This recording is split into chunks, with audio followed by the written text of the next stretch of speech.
সময় থাকতে ভালোবাসার মানুষের মূল্য দিতে শিখুন। এমনও তো হতে পারে সে আজ আছে কাল নাও থাকতে পারে। আজকে আমি তোমাদের এমন একটি স্টোরি শোনাবো যেটা শুনে আমি নিজে চোখের পানি ধরে রাখতে পারিনি। আজকে এই স্টোরিটা লিখে পাঠিয়েছে ভাইয়াটার হয়ে আমি গল্পটা আপনাদের বলে শোনাবো। তো শুরু করি। বাহির থেকে আড্ডা দিয়ে বাসায় আসলাম। এমনিতে বাবা মা গ্রামে থাকে, চাকরির জন্য আমি শহরে কোনো এক ফ্ল্যাটে থাকি। কিন্তু রাত 9টা বাজলে বাড়ির থেকে কল দিত, বক বক করতো এত রাতে বাহিরে আড্ডা দেই কেন, অথচ তখন বাজে রাত 9টা। আসলে 9টা তেমন বেশি না, তবে পরিবারের কাছে একটা চিন্তার বিষয়। কি করে সে? যাই হোক, বাসায় ঢুকে ফ্রেশ হলাম, তখনই মোবাইলটা কেঁপে উঠলো। যে দেখি প্রিয় মানুষটার কলটা রিসিভ করলাম ভয়ে ভয়ে, কেননা একটু আগে তাকে রিক্সাতে উঠিয়ে দিয়েছি বাসার দিকে। আর এত জলদি কল রিসিভ করার পর সোজা বলে উঠলো, নিচে আয়, তাও তুই করে। আমি বলছি কেন?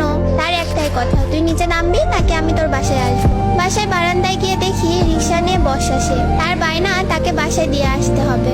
বললাম তুমি আগে কেন বলনি? তার এক কথা, নিচে নামবি না বাসায় ঢুকবো। বাসা থেকে বের হওয়াটা সহজ নয়, কেননা বাড়িওয়ালা করা নির্দেশ রাত 11টার পর বাহিরে থাকতে পারবো না, আর থাকলেও গেট লক হয়ে যাবে, ঢুকতে পারবো না। যাই হোক, রাত বাজে 9টা, হাতে এখনো আরো 2 ঘন্টার সময়। বের হয়ে রিক্সায় উঠে তাকে তার বাসায় নামিয়ে দেয়, আর সে ততক্ষণ আমার কাঁধে মাথা রেখে তার স্বপ্নের কথা বলে যাচ্ছে।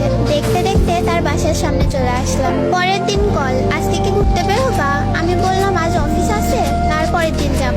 সে বললো আচ্ছা ঠিক আছে। অফিস থেকে বাসায় ফিরলাম রাত 9টা বাজে। সারাদিন প্রিয় মানুষটার সাথে কথা বলতে পারিনি। ওর কথা ভাবতেই ওর ফোন আসলো। ফোন রিসিভ করলাম আর সে বলল, বাবু নিচে আসো, একটা সারপ্রাইজ আছে। আমি নিচে গিয়ে দেখি প্রিয় মানুষটা দাঁড়িয়ে আছে। উঁকি মেরে দেখছিলাম ওর হাতে কিছু আছে কিনা, কিন্তু কই, কিছুই তো দেখলাম না। ভাবলাম পাগলিটা চুমু খাবার জন্য এসেছে, তাই ওকে চুমু খাবার জন্য ওর দিকে এগিয়ে যাচ্ছিলাম। কিন্তু আমাকে ধাক্কা দিয়ে পিছিয়ে গেল আর বলল, এখন চুমু খেতে হবে না, রাতে অনেক খেতে পারবা। আমি বললাম রাতে অনেক খেতে পারবো মানে? সে বলল, বান্ধবীর বাসায় থাকার কথা বলে এসেছে, আজ তোমার সাথে থাকবো। আজ তোমার সাথে থাকবো, তোমার বুকে মাথা রেখে ঘুমাবো। আমি একটু রেগে বললাম, উফ, কেউ দেখে ফেলার আগে যাও তো। সে জেদ করতে লাগলো, আমি যাব না, সারারাত এখানেই দাঁড়িয়ে থাকবো। আমি বললাম, তোমার যা ইচ্ছা তুমি তাই করো। আমি আমার রুমে চলে আসলাম। কিছুক্ষণ পর জানালার ফাঁক দিয়ে তাকিয়ে দেখলাম সে এখনো দাঁড়িয়ে আছে, মুখ গোমড়া করে। আর কিছু বাজে ছেলেরা ওর দিকে এগিয়ে আসছিল। আমি নিচে গিয়ে ওর হাত ধরে টেনে নিজের রুমে নিয়ে আসলাম। এখন কি করি? বাড়িওয়ালা যদি জানতে পারে আমাকে সোজা বের করে দিবে, তাই ওকে লুকিয়ে রাখলাম। দুজন একসাথে ডিনার করে শুয়ে পড়লাম। পরের দিন ঘুম থেকে উঠে দেখি পাগলিটা আমার বুকে মাথা রেখে ঘুমিয়ে আছে। অনেক মিষ্টি দেখতে আর মায়াবী মুখ, কি আরামেই না ঘুমিয়ে আছে। না জানি কি স্বপ্ন দেখছে। আমি আলতো করে ওর চোখে মুখে আমার হাত বুলিয়ে দিচ্ছিলাম, আর সে আমার হাত ধরে ওর গালের সাথে চেপে ধরে রাখলো, যেন এটা ওর নিজের হাত। আমি হাত সরিয়ে নিতে চাইলাম, কিন্তু সে আরো শক্ত করে ধরে আছে, ছাড়ছেই না। এবার জোর করে হাতটা সরিয়ে নিলাম। তার ঘুম ভেঙে গেল। তাকে বললাম, জলদি বাসা থেকে যেতে হবে, তোমাকে কেউ দেখে ফেলতে পারে। সে বলল, আজ তো তোমার অফিস বন্ধ, তাই আজ সারাদিন তোমার সাথে কাটাবো, সারাদিন ঘুরবো, সন্ধ্যায় তুমি আমাকে বাসায় দিয়ে আসবা। আমি বললাম আচ্ছা, তুমি এখন বাসায় যাও, আমি একটু পরে গিয়ে তোমাকে নিয়ে আসবো। সে বাসায় চলে গেল।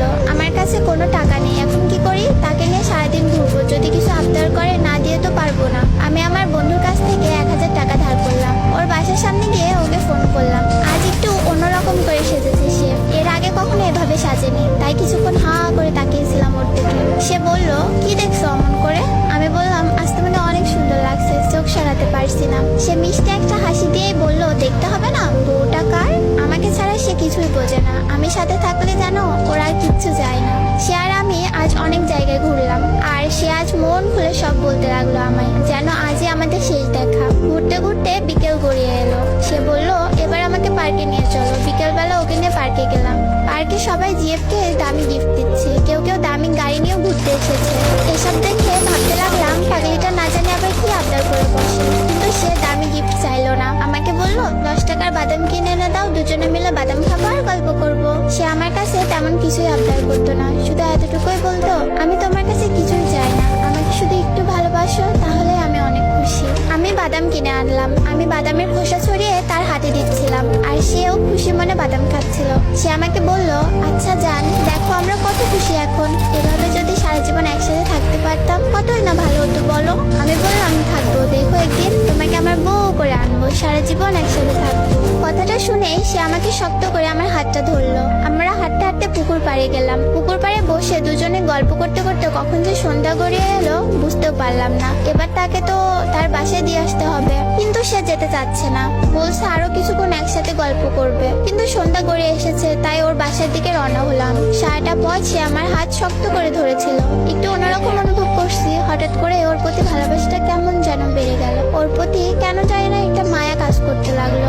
হাঁটতে হাঁটতে ওর বাসার সামনে চলে এলাম। এবার সে আমার কপালে একটা চুমু খেলো আর বলল, এবার তুমি দাও। আমিও তার কপালে একটা চুমু দিলাম। আমাকে বিদায় জানিয়ে সে বাসার ভেতরে ঢুকে পড়লো। আমি আমার বাসার দিকে রওনা হলাম। বাসায় গিয়ে ফ্রেশ হয়ে ডিনার করে ঘুমিয়ে পড়লাম। পরের দিন সকালে তার কথা ভেবে ফোনটা হাতে নিলাম, কিন্তু কোনো মেসেজ নেই। রোজই মেসেজ দিয়ে ঘুম ভাঙাতো, আজ কোনো মেসেজ নেই। মনে মনে ভাবলাম হয়তো ব্যস্ত আছে বা ঘুম ভাঙেনি এখনো। আমি অফিসে চলে গেলাম। বাসায় ফিরে ফোন করলাম, কিন্তু ফোন বন্ধ।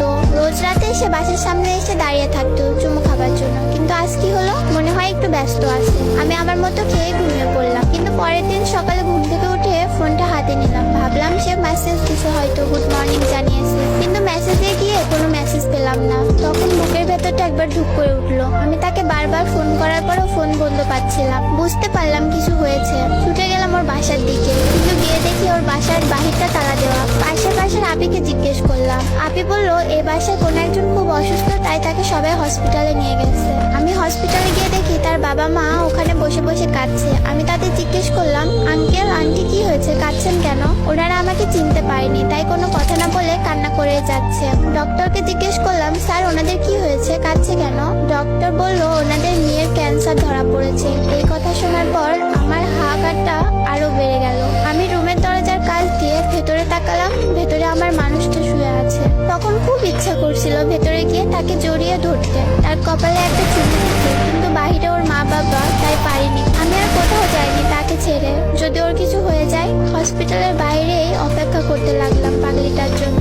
আর প্রার্থনা করতে লাগলাম, আল্লাহ তুমি আমার ভালোবাসার মানুষটাকে আমার কাছে ফিরিয়ে দাও। সারাদিন ওখানেই কেটে গেল। কিছু খাইনি, কিছু খেতে পারছি না, খাবার গিলতেও পারি না। রাত হয়ে গেল। আমি তার রুমের সামনে বসে রইলাম। পরের দিন সকালে কোনো এক কান্নার শব্দে ঘুমটা ভেঙে গেল। চোখ খুলতে দেখি তার বাবা মা অনেক কান্না করছে। ওদের আরো কিছু আত্মীয় স্বজনও ছিল। সবার কান্নাকাটি দেখে অনেক ভয় করছিল আমার। আস্তে আস্তে ওর রুমের দিকে এগিয়ে গেলাম। এবার দরজার ফাঁক দিয়ে ভেতরে তাকালাম। তাকিয়ে দেখি সে আর বেঁচে নেই, না ফেরার দেশে চলে গেছে। আমি কান্না করতে পারছি না, কি করবো বুঝতে পারছি না। বিশ্বাস করতে পারছি না যে প্রিয় মানুষটা আর বেঁচে নেই। তখন মনে হচ্ছিল কেউ আমার বুকের মধ্যে হাতুড়ি পিটাচ্ছে। সকাল 10টা বাজে। তার জানাজা হলো। সেদিন আমার সারাটা দিন কিভাবে কেটেছিল মনে নেই। এবার হাঁটতে শুরু করলাম। কোথায় যাচ্ছি নিজেও জানি না। বুকের বাঁ পাশে তীব্র ব্যথা করছে। ভিড়ের মধ্যে নিজেকে খুব একা মনে হচ্ছিল। মনে হচ্ছিল আমার জীবন থেকে অনেক বড় কিছু হারিয়ে ফেলেছি। হাঁটতে হাঁটতে পৌঁছে গেলাম পুকুর পাড়ে, যেখানে বসে রোজ আমি তার সাথে গল্প করতাম। আকাশে তখন মিটি মিটি তারা জ্বলছে। তারার দিকে তাকিয়ে রইলাম। চলে গেলাম কল্পনার রাজ্যে। প্রিয়টার সাথে কাটানোর সময়গুলোর কথা ভাবতে লাগলাম। সেখানে বসে রোজ আমি তার সাথে কত গল্প করতাম।